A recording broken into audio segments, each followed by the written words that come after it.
We are going to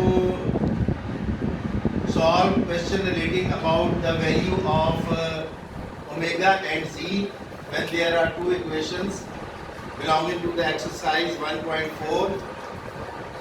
Here first equation is given in the book iz plus 2 minus iota omega plus is equal to 4 plus iota. This one is the first equation, whereas the second one iz plus 3 plus iota omega is equal to 3 plus 3 iota. This is the second. So first of all we should think how can we eliminate or terminate z or omega from these two equations.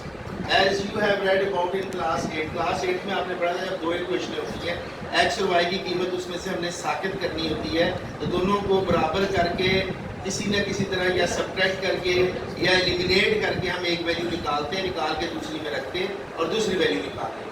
तो यहाँ पे भी हमारे पास here we have two equations and by subtracting you can omit the value of c. अगर हम minus करते हैं तो ic और ic बराबर ये कैंसिल हो जाएगा, ओमेगा हमारे पास रह जाएगा.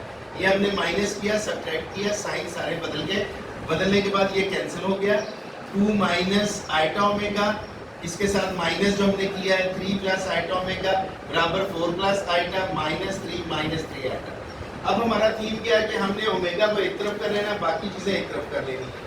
अब जब हम इसको अरेंज करेंगे तो हमारे पास minus omega minus 2 eta omega बराबर आएगा 1 माइनस 2 आइटा के.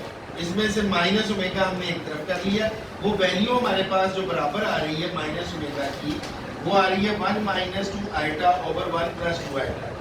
अब इसके बाद हमने जब सॉल्व करना है तो हम पहले ही रैशनलाइज या कंजुगेट लेना सीख चुके हैं. नीचे वाली जो वैल्यू होती है इसके अपोजिट साइन के साथ हमने ऊपर और नीचे मल्टीप्लाई कर देना है. So here you are going to multiply with the opposite sign of 1 plus 2 iota, which is 1 minus 2 iota in the numerator and in the denominator.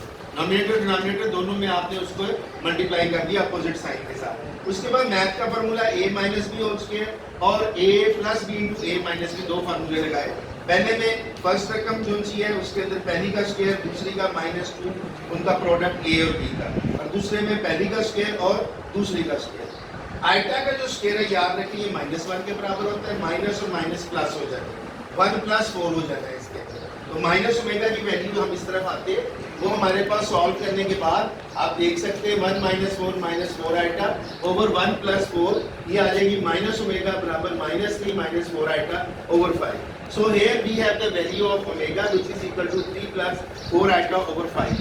We have eliminated one value. Now we are going to put this value in the favorable or suitable equation in order to get the value of c. So we are very convenient to solve equation number 1. Here we are using this value. आपने इस value का इस्तेमाल किया है, इसमें put की है. Put करने के बाद नीचे वाला जो 5 है ना, इक्वेशन का रूल है कि जब ऐड करें तो दोनों तरफ, सब्ट्रैक्ट करें तो दोनों तरफ, माइनस करें तो दोनों तरफ, डिवाइड करें तो दोनों तरफ. इस 5 से आपने मल्टीप्लाई करना है दोनों साइडों में. करने के बाद आपने जो c हमारा जो टारगेट है कि उसको हमने सॉल्व करने की c की वैल्यू क्या है वो हमने एक तरफ कर लिया इक्वेशन में, बाकी वैल्यू दूसरी तरफ. यहाँ पे एक थीम है कि c की वैल्यू आई है 2 ओवर आइटा. अब आइटा के साथ ऊपर नीचे मल्टीप्लाई करते हैं तो नीचे आइटा स्क्वायर आ जाएगा, ऊपर आइटा.